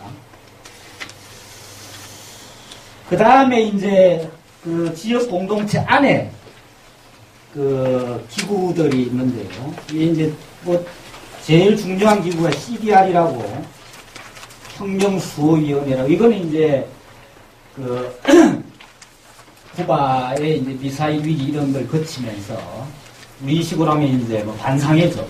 반상회라는 이제 조직인데 그 말고도 이제 각 지역 직능 조직, 뭐 농민연맹, 뭐 노동자 동맹, 대학생 동맹 이런 이제 것들로 이제 조직들로 이제 이렇게 해서 있다 이런 말씀이고요. 시간이 많이 가서 이제 좀 정리를 해야 될 것 같은데 제가 결론적으로 쿠바의 학교를 보면서 우리나라 학교와 이제 좀 이렇게 계속 비교를 안 할 수가 없었는데, 우선 우리나라하고 가장 큰 공통점은 교육열이 무지하게 높다는 것. 우리나라에도 교육열이 세계에서 뭐 둘째 나라면 서러울 정도로 높은 나라에 속하지 않습니까? 그래서 피사라고 하는 그 교육 지표를 말하자면 기부의 그 발표를 보면 우리나라가 뭐 핀란드 뭐 이런 나라와 거의 어깨를 나란히 할 정도로 쿠바는 이제 아마 조사에서 조사가 안 되든지 뭐 좀 이렇게 해가지고 잘 이렇게 나오지는 않는 것 같아요. 그래서 뭐 학생들의 학력 지수도 대단히 높고 공부하는 시간이나 이런 거는 뭐 타의 추종을 불허할 정도로 높고 교육열이라고 해서 교육열이 높은데 쿠바도 대단히 교육열이 높습니다. 그 교육열이 높은 이유 중에 하나는 쿠바도 이제 지위 배분이 거의 전적으로 교육에 의해서 이루어지기 때문에 그럴 거다 이렇게 이제 보여지고요. 대신에 이제 그 교육에서 그 우리나라처럼 미주권에 살기식으로 경쟁이 일어나지 않고 협력이 되는 까닭이 있는 것 같아요. 이것이. 그게 이제 우선 시험을 보는 방식이나 이런 것도 좀 다른 것 같고요. 평가를 하는 방식. 이제 밑에 등급에서 평가를 할 때는 우리 식으로 학생들 점수를 내가지고 줄을 세우고 그런 방식으로 하는 게 아니고, 예를 들어서 반별로 성적을 해가지고 경례를 시킨다든지 이런 식으로 해요. 그러니까 자기 친구는 우리 패대예요. 네? 저 학교하고 이 학교를 경례를 시킨다 이런 방식으로 하더라고요. 집단평가를 하는 거죠. 이렇게는. 그 다음에 이제 상급 학교에 진학을 할 때도 우선 이제 우리는 이제 상급 학교 진학에서 경쟁이 치열한 이유가 어느 학교를 어떤 종류의 어떤 급별의 학교를 나오느냐에 따라서 사회적인 지위 배분이 불평등이 심하기 때문에 대학을 나오거나 혹은 좋은 대학을 나와서 무슨 의사나 무슨 이런 직업을 가지면은 소득도 높고 지위도 높고 여러 가지가 이제 보장이 되고 차이가 크지 않습니까? 막노동자하고 이제 이런 소득 차이나 이런 지위 차이가 큰데 쿠바라는 사회는 일단 그게 크지가 않으니까, 예를 들어서 아까 얘기했다시피 우리가 흔히 보는 전문 직종의 사람들의 보수는 뭐 거의 비슷비슷해요. 교사, 의사, 기술자 뭐 비슷비슷합니다. 일반 노동자들이 약간 떨어지는데 그렇다고 해서 크게 차이 나는 게 아니고, 그러니까 이제 사실은 뭐 의사나 우리나라에서 의사 훈련 과정을 다 마치려면 굉장히 힘들지 않습니까? 그죠? 그렇게 뭐 보수도 높지도 않고 하는데 하고 싶은 사람은 하고 안 하고 싶은 사람은 안 해도 되는 거예요. 그렇게 되는 거죠. 하고 싶은 걸 하는 거죠. 이를테면 제가 예술학교를 가서 거기는 교사들 숫자가 많은 이유 중에 하나가 예술계 쪽의 교사들이 많아요. 우리 식으로 하면 우리는 이제 피아노를 한다든지 혹은 뭐 그림을 그린다든지 무용을 배운다든지 하면 학교에서 못 배우잖아요. 그죠? 근데 거기는 동네에 미술학교, 음악학교 다 있어요. 네? 그리고 거기 교사가 다 배치되어 있어요. 무상으로.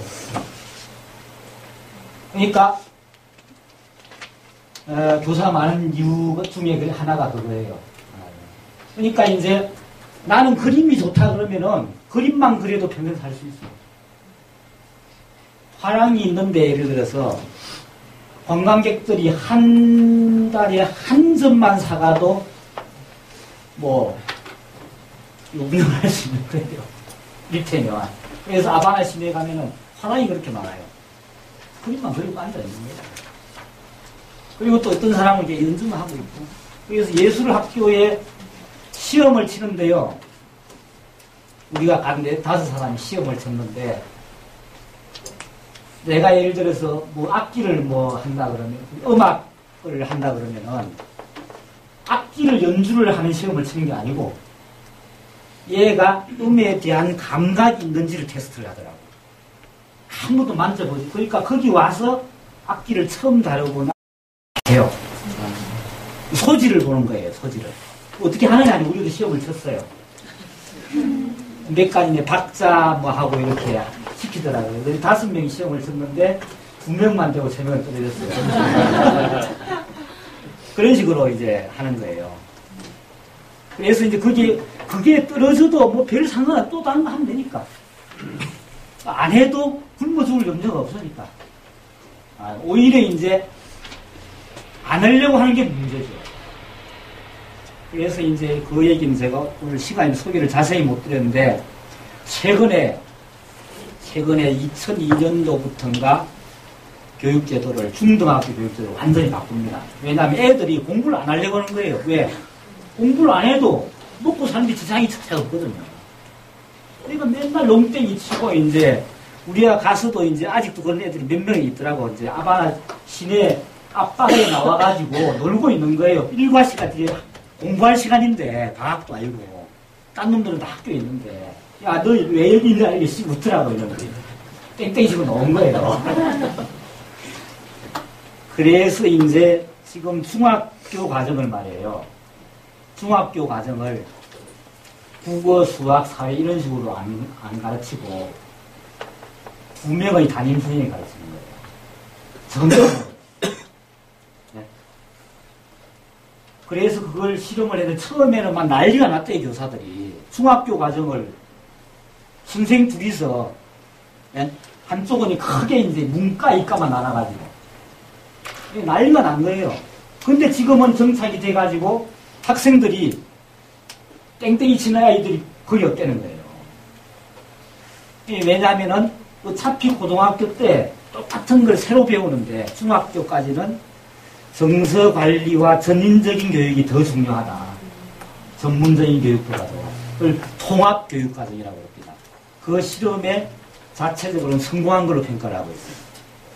그래 중학교에서는 교과목이 한 선생이 선생이 또 항상 중학교 학생이 한 반이 30명이에요. 30명인데 담임이 15명, 15명 나와가지고 두 담임이 항상 수업을 같이 진행을 해요. 네? 담임이 두 선생이. 그러니까 근데 과학 시간에는 A 선생이 가르치고 B 선생은 뒤에 있고 두 반은 이제 이 반은 이제 말하자면은 이 과학 선생, 이 선생 담임이고 담임은 15명씩이고 두 선생이 항상 같이 있고 또 이제 사회 시간은 또 이 선생이 가르치고 이 선생은 뒤에 있어요. 이런 식으로 이제 운영을 하더라고요. 그러면 이제 말하자면 초등학교의 담임 선생이 모든 과목을 가르치잖아요. 왜 그럴까요? 전문 교육이 중요한 게 아니고 전인 교육이 중요하다는 거죠. 그래서 학생하고 전면적으로 만나는 것이 사춘기가 끝날 때까지 해야 된다. 이런 교육 철학까지 해서 한 10년 전부터 시도를 했는데 성공이라고 평가를 해서 정착이 됐어요. 이를테면. 그래서 이제 땡땡이 치는 애들이 급격히 줄어들었다는 거예요. 왜냐하면은 거기 먹고 사는데 염려가 없으니까 굶어 죽을 염려가 없는 사이니까 애들이 내빼뿌는 거예요, 그냥. 이걸 뭐 주고 팰 수도 없고 이런 거죠. 그래서 지금은 한 10년쯤 지났는데 우리가 실험학교를 방문해 거기 제일 처음 시작을 했고 지금 현재 잠정적인 평가는 성공적이다. 전문적인 교육을 너무 일찍 할 필요가 없다. 그 중에서 이제 혹시 정말로 뛰어난 아이들이 있을 수 있는데 걔네들을 영재교육을 하는 건 딴 문제지만 그 청소년기에 말하면 너무 일찍 전문적인 교육을 해서 정서적으로 이렇게 할 필요는 없지 않느냐 이런 그 시험을 했는데 자체적으로는 일단 성공적이라고 평가를 합니다. 그래서 우리 그때 같이 갔던 중등학교 선생님들이 그 부분에서 굉장히 감명을 받고 그 시도들에 대해서 좀 참고를 할 필요가 있겠다 이런 얘기를 합니다. 그 다음에 두 번째로 이제 보편교육, 평등교육이라고 하는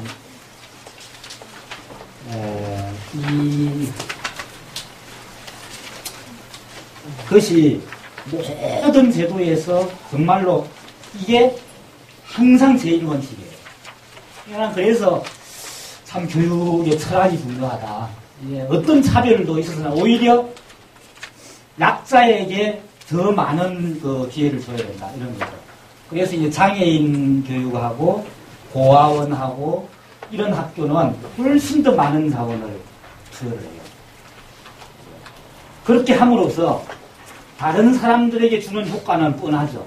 내가 혹시 아프거나 내가 혹시 다치면 나도 그런 보호를 국가로부터 받을 수 있다는 걸 간접적으로 교육을 할 수 있는 거죠.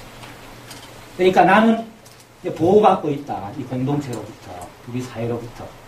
그렇게 함으로써 보통의 아이들도 거기에 대해서 쟤는 나보다 약하고 힘드니까 보호를 받고 있고 그래서 내가 내 혼자만의 이익이 아니고 그걸 통해서 저절로 말하면 뭐라 그럴까요? 인류애라고 그럴까? 그런 게 교과서의 말을 통해서가 아니고 이제 이게 습득이 되는 것 같아요. 이거는 실천을 통해서. 그러니까 가장 약자를 먼저 보호하는 것을 취함으로써 금방 이렇게 되지고 생각해 보게 돼요. 그런 이제 교육 철학이 각급 학교에 곳곳에 이제 녹아 있다. 이게 이제 실천되고 있다는 것이 다 혼내서 관찰이 되는 것이 시골 학교로 가면 갈수록 아까 이제 1인 학교도 있고 10명 미만의 학교도 있는데 그 1인 학교나 10명 미만의 학교도 똑같은 시설을 해줘요. 그러니까 이제 도시 학교도 컴퓨터가 있다면 1인 학교도 컴퓨터를 한 대 줘요. 그런 식이에요.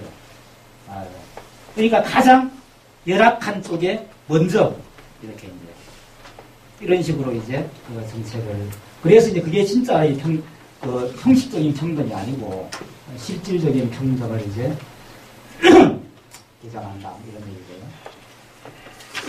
그 다음에 이제 오늘 제가 누누이 말씀드렸습니다만 가장 핵심적인 것은 지역 공동체 안에 학교가 살아서 이제 있는 겁니다. 내가 가장 이제 최근 들어서 우리 사회가 경제 성장을 하느라고 하면서 많이 이런 것 중에 하나가 정말로 이웃과 함께 더불어 살던 그 아련한 추억. 옛날에 우리가 가난했지만 저는 아직도 그런 기억이 있거든요. 그 시골 초등학교 운동회 같은 그 기억이 아직도 있습니다. 우리가 그때 배고프고 그랬지만 그러나 그 운동회 날 동네 사람들하고 학생들하고 선생들하고 같이 이런 것이 지금은 이제 완전히 뭐라 그럴까요? 아주 먼 나라 얘기가 되어버렸지 않습니까?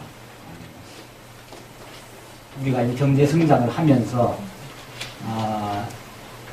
이런 많은 것 중에 하나가 저는 그런 거라고 보는데 쿠바라고 하는 사회, 특히 학교에서 제가 가장 크게 감명받은 것은 그 삶이라고 하는 것과 학교라고 하는 것이 삶의 현장이라는 거죠. 우리는 학교가 상급 학교를 진학해서 출세하기 위한 수단으로 전락을 해 있는 반면에 쿠바의 학교는 각급 학교가 초등학교는 초등학교대로, 중학교는 중학교대로, 대학은 대학대로 거기에서 사람 사는 공간으로 이게 조직되어 있는 것 같다는 느낌을 굉장히 강렬하게 받았어요. 초등학교는 특히 그렇고. 거기 있는 교사들한테 아까 화면에 왜 쿠바의 교사들은 연령이 20대, 30대예요. 나이 많은 분들은 교장 선생님 나이, 교사가 아니고 교장 선생님은 나이 많은 선생님이 못해요. 힘들어서. 네. 선생님이 힘든 분이니까. 이 정도 20대 후반이나 30대예요. 좀 나이 많으면 물러나요. 그래서 완전히 교장이 이제 그 교사들과 학생들 서포트하는 이런 식으로 그렇게 있어요. 그러니까 저는 이제 뭐 학생들이 학교에서 교사들이 학교에서 이제 지내는 방식이 내가 이제 겪은 학교하고 이게 다른 거죠. 소집하는 방식에 따라서 돈 들여서 돈하고 관계 있는 일이 전혀 아니거든요. 교사들이 가난해요. 교사만 하면은 딴 수입이 없으면은 뭐 그 양반들한테 맥주 한 캔 사주면 그렇게 좋아해요. 자기 돈으로 못 사먹는 거니까. 방과 후에 이제 우리가 한 분을 교장 선생 한 분을 호텔 커피숍에서 인터뷰를 했는데 맥주 한 캔 사주면 좋아하더라고. 그런 식인데 어쨌건 이제 이게 학교가 지역 공동체 안에서 살아있는 이런 학교가 이제 우리나라에서 가장 이제 잃고 있는 그런 게 아닌가 하는 그 생각을 많이 했습니다. 그래서 다시 우리도 지역 운동으로부터 학교를 이제 되찾는 이런 데 좀 가져야 뭐 얘기가 좀 길어졌네요. 이런 정도로 일단 마치겠습니다. 감사합니다.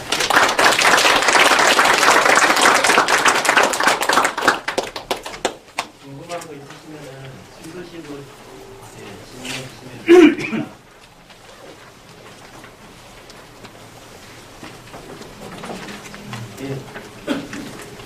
네, 말씀하세요.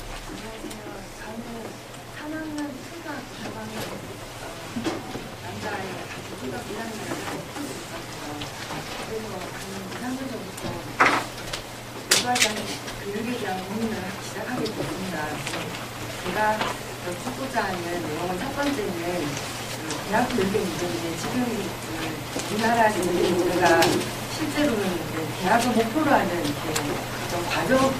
과정의 어떤 목적을 두고 과정에 두고 있기 때문에 좀 많이 왜곡되고 있다고 생각이 들더라고요. 그래서 대학이라는 것에 대한 고민 나갈 수가 없었거든요. 그래서 지금 우리나라에서 대학이 어떤 방향으로 가야 될까를 고민하게 되었는데 요즘에 대학을 졸업한 사람들도 직장을 하는 시기인데 나머지 사람들은 다 대학을 가려고 한다. 아니면 어떤 이상한 맞지 않는 상황에 있는데도 사실 다 대학을 몰려간다는 생각을 많이 했습니다. 그래서 또 한 측면으로는 대학은 어떤 모습으로 이제 가야 되는가라는 생각을 하게 되면서 여쭙고자 하는 것은 대학이 어떤 모양으로 나가야 되는가. 저는 대학이 없어도 된다는 생각까지 했었거든요. 지금 현재 대학이 직장을 구하는 어떤 도구화가 되었다라면 직장을 부딪히지 못하는 대학은 필요가 없다는 생각까지 한 적이 있습니다. 그래서 대학은 어떤 모습으로 가야 되는가가 질문이고요. 두 번째 질문은 쿠바 이야기를 해주시면서 교육이 어떤 나갈 바가 우리 나라와 다르기 때문에 어떤 새로운 논의를 좀 하면서 지역 공동체 내에서 교육을 되살리는 문제를 이야기해 주셨는데 저는 아이들과 함께 사실은 초등학교 다니면서 많이 놀고 초등학교 졸업할 때까지 계속 놀고 엄마랑 놀고 선생님이랑 놀고 그렇게 좀 보내고 싶거든요. 그럼 중학교는 어떻게 해야 할 건가? 중학교는 놀고 이렇게 하고 싶습니다. 중학교는 그나마 놀면서 자기 공부를 할 수 있는 좀 베이스를 깔아주는 과정에 있고요. 그럼 고등학교는 어떻게 할 건가? 그 놀면서 자기 공부를 조금만 잘하고 했다라면 고등학교는 자기가 스스로 공부하는 어떤 방향을 찾을 것 같다는 생각을 하고 있거든요. 그때는 엄마가 어떤 방향과 이런 걸 자기가 스스로 찾는 공부를 하는 시기로 저는 생각을 하고 있습니다. 근데 우리나라는 전혀 그런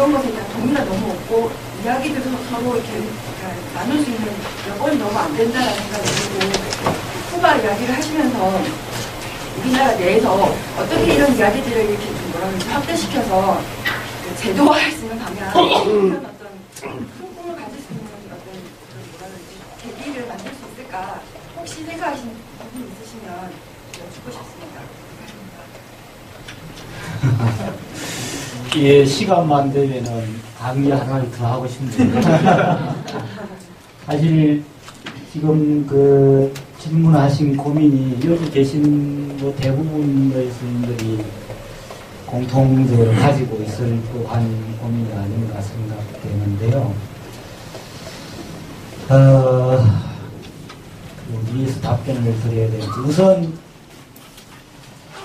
우리 현재 교육에 오늘 이제 뭡니까 이 강연을 주관한 단체 이름이 학벌 없는 사회를 위한 광주 시민 모임이 되지 않습니까? 이 시민 모임이 뭘 하려고 하는지 하는 것하고 방금 그 질문이 저는 딱 맞다 있다고 생각을 합니다. 우리 사회가 세계에서 유례를 찾아보기 힘들 정도로 학벌주의가 팽배해 있는 사회여서 학교가 왜곡되어 있는 구조를 안고 있고, 그래서 정말로 어디가 아픕니까? 의사가 물어보면 환자가 온 데가 아픕니다. 이렇게 대답할 수밖에 없는 구조로 좀 되어 있거든요. 저는 이제 말씀하신 그 질문이 얼마나 정말로 이 고통스러운 질문이 저도 잘 느끼고 있고, 그래서 지금까지 간단히만 말씀드리면 사람들이 움직여온 것을 보면 일단은 학벌 체제를 이대로 두어서는 도대체 답이 없다. 여기에 시작해야 되지 않을까 해서 이제 이른바 대학 평준화 운동 뭐 이런 게 한 10여 년 전부터 시작이 되어서 지금은 조금 주춤하고 있습니다만, 저도 이제 그 참 최일선에서 좀 전국을 좀 돌아다니고 했습니다만, 결국 그 문제가 아닐까 생각됩니다. 그러니까 이제 대학을 나오지 않더라도 사람 대접받고 살 수 있다면, 아이들이 여러 종류인데, 내가 볼 때는 지금과 같은 대학 교육을 정말로 재밌게 하는 학생들은 저는 인구의 절반이 잘 안 된다고 봅니다. 재미가 없어도 안 하면 안 되기 때문에 하고 있는 거거든요. 억지로. 왜 짧은 인생을 공부 말고도, 수학시험 푸는 거 말고도 재밌는 일이 무지하게 많은데, 왜 그걸 해야 되느냐 이거죠. 그것은 우리 교육 시스템 자체가, 학벌 구조 자체가 그렇게 몰아간다는 거죠. 방금 말씀하신 바대로 아이를 그렇게 키우고 싶지만, 그게 용납을 안 하거든요, 이 사회가.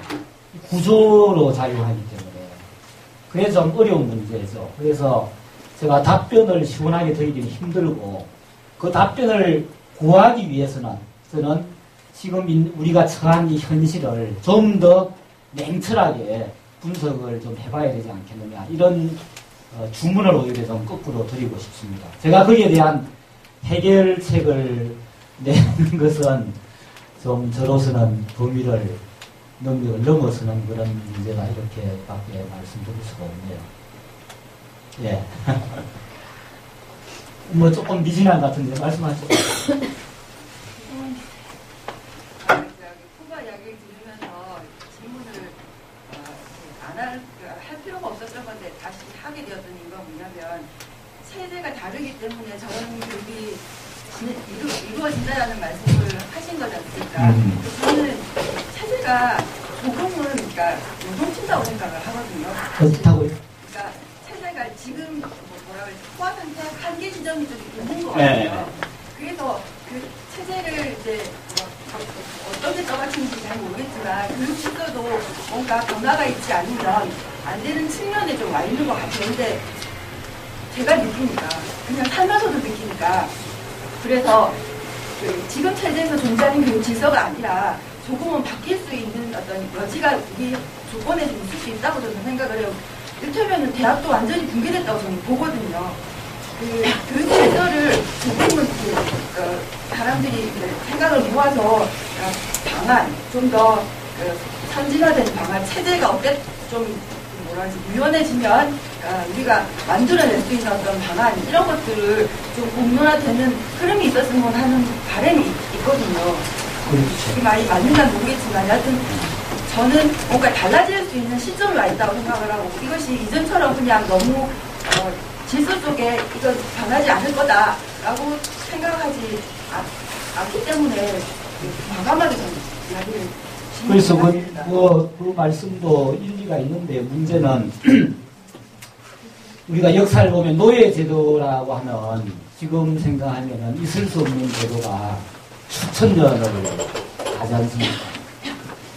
지금 현재 학벌 구조도 이게 더 이상 딴 나라 사람들이 보면 어떻게 이게 버티나라고 생각할지 모르지만 잘 버티고 있거든요, 이스라엘은. 그래서 이제 저절로 해결되는 문제는 아닌 것 같고요. 그래서 이제 학벌을 폐지하자는 운동이나 움직임이나 이런 게 곳곳에서 일어나는 것이고, 아마도 제가 알기로도 이 모임도, 강주 시민 모임도 그런 이제 사람들의 움직임을 만들어내기 위한 그런 몸부림이 아닌가 이렇게 봅니다. 그래서 이제 아무리 힘들어도 누군가 나서서 그걸 바꾸려고 움직이지 않으면 그대로 갑니다. 예. 그대로 가게 되어 있습니다. 우리가 언뜻 듣는 바 지금 우리가 알고 있는 북한이라는 체제를 생각하면 어떻게 저런 체제가 버틸 수 있나? 라고 생각하지만 잘 굴러가고 있거든요. 딴 나라 사람들이 말이죠. 쿠바 사람이나 혹은 프랑스 사람이나 독일 사람이 우리나라 교육 시스템을 보면 어떻게 이런 데서 살 수 있나. 지옥 같은 데서. 라고 하지만 또 잘 굴러가고 있어요. 그런 거죠. 사회라고 하는 것이. 인간이라고 하는 것의 잠재력이나 가능성은 무한하죠. 그렇습니다. 누구라도 움직이지 않으면 변하지 않는다고 저는 생각을 합니다. 그래서 이제 방금 그런 질문을 하신 어머니께서 그 문제에 대해 좀 더 정말로 이게 어떻게 하는 방법이 없을까라고 좀 구체적으로 접근을 할 실마리를 나는 이제 이런 모임도 그런 것들을 우리가 시작하면은 비슷한 생각을 저도 이제 사실은 자전거 타면서 만에 비밀 투표를 해서 네? 비밀 투표를 해가지고 한다고 하면 내가 이길 자신 있다. 이게 다 된다라고 다 믿으면 되는데 안 믿는 거예요. 내 자식은 그래도 서울대 보내야겠다 이거예요. 니는 이게 안 된다는 거죠. 예, 뒤에 먼저 손을 먼저 대서 빨리 궁금한 게 있는데요. 소수자에 대한 차별들이 존재하잖아요. 성소수자에 대한 홍법이라고 하고 장애인에 대한 이주노동자에 대한 차별도 지금의 한국 사회에 있는데 공동체를 강조하는 그리고 귀한 것으로 생각하는 쿠바에 이러한 차별은 존재하지 않는가라는 게 궁금해서요. 그러니까 그렇게 생각하게 된 이유는 사실 공동체의 가치를 강조하게 됐을 때 그런데 우리로부터 벗어난 다른 것에 대한 불편함들이 더 크게 생겨나는 것이지 않을까라는 생각이 들어서 궁금해서 여쭤보고요. 그리고 앞서 이렇게 말씀하시면서 장애인이나 근데 부모님이 없는 아이들에 대한 지원에 대해서는 삭감하지 않는다. 그리고 더 소중하게 보호해야 되는 대상으로 생각을 한다라고 말씀을 해주셨는데 그 대상을 그러면 어떻게 구분을 하는 거냐 궁금해졌거든요. 예를 들면 그 부모님이 없는 아이들은 그 딱 보면 이렇게 답이 나오잖아요. 그런데 누가 장애인인 거냐 아닌 것들을 물어보면 사실 신체장애인들의 경우에는 뭐 어느 사지 가운데 하나가 없다거나 이런 건 이제 금방 들어올 수 있지만 지금 교수님 보고 계시는 저처럼 제가 시각장애인이라고 말 안 하면 티가 안 나는데 뭐 이런 이제 장애인 유형이라거나 아니면 이 발달장애인처럼 이렇게 정서적으로 혹은 이해 표현에 있어서 좀 차이가 있는 겉으로 봤을 때 티가 나지 않는 사람들의 경우에는 지원을 해야 되는 거냐 하지 말아야 되는 거냐 있어서 고민이 될 것 같은데 후반에서 이렇게 특별하게 더 지원을 해야 되는 장애인으로 분류되는 사람들은 누군지 궁금해졌습니다. 그리고 하나만 더. 네.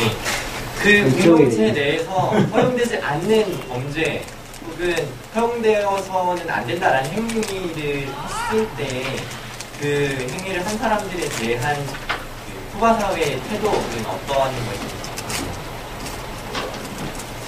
이 마지막 질문은 좀 어렵네요.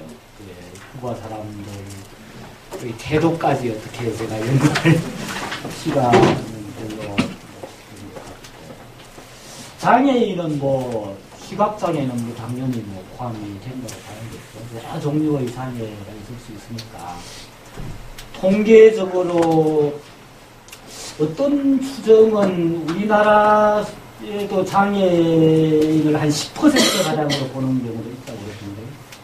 WHO에서는 10%로 잡고 저희는 5% 정도 된다. 그러니까요. 그러니까 그런 이제 여러 종류의 장애 이제 정도의 차이가 있고, 물론 이제 약간의 장애를 갖고 있는 사람이 장애인 학교를 이제 가고 싶은지 안 가고 싶은지는 이제 그 사람의 판단에 맡겨야겠죠. 안 가려고 하는데 억지로 집어넣을 수는 없으니까. 그렇죠? 그런 걸 이제 고려를 뭐 할 필요는 있을 것 같고요. 그 다음에 첫 번째 질문이, 소수자에 대한 편견이. 그거는, 뭐였죠, 이게? 그거는 나는 저기 쿠바 얘기를 바로 했던 것 같아서 생각이 안 들었네요. 다시, 미안합니다. 질문은, 한국 사회에서 보면, 그 성소수자나 뭐 이주노동자 같은 이런 그 소수자들에 대한 차별들이 존재하잖아요. 그런데 공동체를 강조하고 같이 사는 것에 가치를 두고 있는 쿠바에 그러한 이제 사회적으로 소수자들에 대한 차별들은 존재하지 않는 거냐? 그러면 사회적인 차별이 없는 거냐? 그러니까 이제 사회적인 차별이라고 하는 것을 사회적인 차별이라고 하면은 오히려 역차별을 한다 이렇게 말씀드릴 수 있고요. 그래도 개인적으로 차별을 하는 사례가 있을 수는 있죠. 그러니까 이제 그 쿠바 사람들하고 얘기를 비공식적으로 해보면 일단은 이제 쿠바에도 그 피부 색깔이 좀 하얀 쪽이 있고 그 다음에 이제 그 섞여 있는 쪽이 있고 그러니까 크게 분류해서 백인 쪽으로 분류되는 사람이 한 70% 정도고 흑인 쪽으로 분류되는 사람이 30% 정도 소수예요. 소수인데 이제 그 둘 사이에 다른 사회보다는 그런 인종적인 차별은 굉장히 적은 편이래요. 그렇지만 진짜 없느냐 하면 없지는 않다. 주관적인 시기에서. 그런데 이제 사회적 차별은 그런 걸 사회적 차별이라고 하지 않거든요. 제도적으로. 오히려 이제 아까 이제 시골과 도시를 놓고 볼 때 역차별을 하는 거죠. 그렇게 함으로써 이제 교정하는 이런 걸로 일단 볼 수 있고 그렇다고 해서 차별을 그럼 완전히 그럼 결과적으로 해소가 됐느냐 그렇게 보면 힘들겠어요. 그런 식으로 이해를 합니다. 그래서 이제 그런 있을 수 있는 자연적인 차이를 차별되지 않게 오히려 불리한 쪽에 더 많은 자원을 투여하는 방식의 정책을 편다. 이런 얘기. 네, 말씀입니다. 저는 현지 학교에 있습니다. 네. 그런데요, 제가 교수님께서 쿠바 이야기를 하신다길래 만사제천억 봤습니다. 그래요. 네. 쿠바가 제 로망. 네. 제 유언이 죽거든 갈아가지고 태워서 간 다음에 그 가루를 그 산타 클라라에 있는 체게바라 동상 앞에 뿌렸다. 근데요. 쿠바가 체게바라를 더 네. 그랬더니 이제 집사람이 항공권 끊어라. 근데요. 이제 체게바라 평전이라는 책을 읽고 쿠바가 그렇게 로망이었습니다. 근데 교수님 말씀 듣고 정말 너무 부럽다. 그 시스템이 정말 부럽다. 근데 단 하나 수리 사치품이라는 데 대해서 상당히 충격을 받았어요. 그건 지옥인데. 맥주 자기네 술이 있어요. 저기 배에 뭐라 그러죠? 뭐 데킬라. 데킬라는 멕시코 술이거든. 사탕수수로 만드는 럼, 예. 그 술은 싸요. 그 술은 이제. 그러면 천국입니다. 근데 제가 지금 질문 드리고 싶은 거는 아무래도 제가 학교에 있으니까 사실 사회주의 국가에서 그 교육 체제가 아무래도 획일적일 수 있다는 생각이 드는데. 그렇죠. 그러니까 이제 획일적이다고 했을 때 그렇게 미래 토괄적인 아주 광범위한 개념인데 이를테면 학벌 같은 것도 사실 획일적인 그런 분기 중에 하나라고 생각하거든요. 뭐 이렇게 이런 질문 아닙니다만 국정교과서 체제인가요, 거기도? 그러니까 저는 이제 국정교과서의 폐해를 굉장히 심각하게 좀 보는 입장인데요. 과연 국정교과서 체제인가? 또 하나는 교과 수준이 가르치고 배우는 그 수준이 어느 정도인가? 아까 중학교가 전문교육을 강조하는 게 아니라 보편교육, 전인교육 체제로 해서 초등학교하고 비슷하게 간다, 그런 체제로 간다라고 말씀하셨는데 지금 현재 우리 학교는 저희가 초등학교에 대해서는 좀 과문한지는 모르겠지만 뭐 교과 단위 체제가 대폭 들어오면서 사실 초등학교가 중학교처럼 바뀌고 있다라고 들었습니다. 그러니까 어디가요? 지금 우리나라 어디? 예, 그러니까 거꾸로 하는 거죠. 예, 그러니까 그런 과정에서 아무래도 교과 수준이라는 것이 상당히 좀 떨어지지 않겠네. 배우는 것이. 네. 아까 피사 말씀하셨지만 전체적으로 학력 수준은 뭐 핀란드, 우리나라 어깨를 겨준다고 한다면 그러면 그 실력이라는 거, 그 학력이라는 게 그런 어떤 전인교육 체제에서 어떻게 그게 담보될 수 있을까? 그러니까 사실 교과 수준이 우리 같은 경우는 고등학교 1학년 때부터 미적분을 하는데 이를테면 과연 후반은 어느 정도일까? 상당히 좀 궁금했습니다. 그 부분을 제가 자세히는 잘 모르는데 교육 방식을 보면은 그러면 수업을 어떻게 하느냐 하면은 두 선생이 수업을 계속 할 수가 없죠. 중학교 과정만 하더라도 그걸 완전히 이렇게 해가지고 그래서 수업을 텔레비전 수업을 해요. 그러니까 이제 교과 과정을 우선 첫 번째 질문에 답변을 드리면 당연히 이제 여기는 그 시스템 자체가 국정교과서 시스템이고 다만 지역에 따라서 이제 약간씩 달라요. 시골이냐 이제 도시냐에 따라서 이제 약간씩 변형을 해가지고 그래서 이제 제일 유명한 선생님이 이제 쫙 강의를 해요. 30분 딱 하면 그놈을 가지고 이제 선생님이 이제 이걸 학생들하고 질의응답식으로 하는 이런 방식으로 수업을 하더라고요. 그러니까 이제 교사가 모든 것을 처음부터까지 알아서 완벽하게 가르치는 방식의 수업을 진행하지 않고 전국에서 제일 잘하는 선생님이 교재를 가지고 일단은 시연을 해요. 그놈을 가지고 이제 학습을 하는 이런 방식으로 하더라고요. 그런 식으로 해서 그 수준이 그렇게 한다면은 이제 크게 낮아질 우려는 좀 줄어들지 않겠습니까? 그 내용이 실제로 높은지 낮은지는 제가 비교를 못 해봤는데 교육학자가 아니어서 제 느낌은 중학교는 물론 약간 떨어질 수 있는데 사실은 우리나라 중학교 과정하고 고등학교 과정이 사실 반복이잖아요. 약간 이제 그래서 이 사람들이 교육학자가 하는 얘기가 교육학적으로 그럴 필요가 없다는 거예요. 왜 반복을 할 필요가 있느냐. 조금 이렇게 수준을 높여서 하는 건데 그래서 오히려 중학교까지는 전인적인 교육에 더 중점을 두고 그리고 청소년기다. 그래서 이제 담임 선생과의 관계가 더 중요하다고 이제 본다고 그런 식으로 생각하더라고요. 전문적인 이제 학습은 고등학교 와서 해도 늦지 않다. 이렇게 보는 거죠. 그러니까 당연히 중학교는 이제 아무래도 우리나라보다 떨어질 가능성이 있겠죠. 초등학교는 뭐 우리나라보다 크게 높은 편은 아니니까.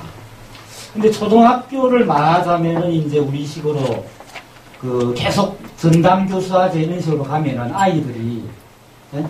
아이들이 이제 전면적으로 이렇게 말하자면 인격적으로 이제 접촉할 수 있는 시간이 많이 줄어들고 하기 때문에 이건 쿠바하고 전혀 이제 반대 방향이에요. 거기는 담임을 1학년 맡으면요 2학년, 3학년, 3년 동안 해요. 이게. 그러니까 이 3학년 졸업할 때까지 이게 완전히 이제 뭐 15명 딱 해가지고. 그러니까 전면적인 관계를 하게 하는 거죠. 그러니까 뭐 이 꼼짝 맞이 뭐. 그런 식으로 되어 있어서. 뭐 제가 뭐 자세히는 잘 모르겠네요. 그 수준이나 이런 거. 근데 일단은 그 교육학자들도 그렇고 교사들, 일선 교사들도 처음엔 저항이 많았대요. 교사가 엄청나게 부담이 늘어나니까. 그랬는데 지금은 거의 이제 잡채 평가는 이제 성공했다. 우리가 이제 그걸 맨 처음 도입한 실험학교에 방문을 해가지고 그 실험학교 교장 선생님이 나이가 28살이더라고요. 그 선생님이 이제 엘리트인데 그 양반이 쭉 이제 해가지고 지금은 이제 일단 성공이라고 보고 이걸 정착을 시켰다 이렇게 중동교육연구원의 그 선생님도 그렇게 얘기합니다. 네. 또 다른 질문 있으십니까? 그러면은 예, 시간이 너무 많이 돼서 아마 질문 있으시면은 송진상 교수님과 함께하는 후프에 함께 해주시면 될 것 같고요.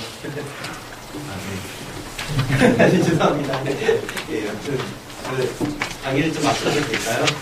네. 아예 감사합니다.